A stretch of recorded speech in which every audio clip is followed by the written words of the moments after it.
هل تعلم أن مدرسة صغيرة في قرية نائية بالهند تحدت الإمبراطورية البريطانية لتتحول إلى حركة عالمية؟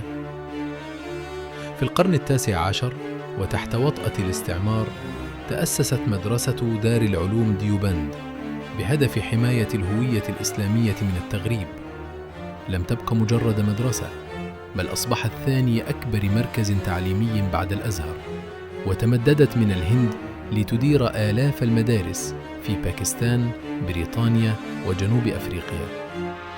لقد كان هدفهم الحفاظ على التراث، لكنهم اليوم قوة دينية ضخمة ومؤثرة عبر القارات. برأيك، هل كان الضغط الاستعماري هو السبب الرئيسي في قوة وصمود هذه الحركة حتى اليوم؟ أم أن منهجها التعليمي هو السر؟ شاركنا رأيك في التعليقات.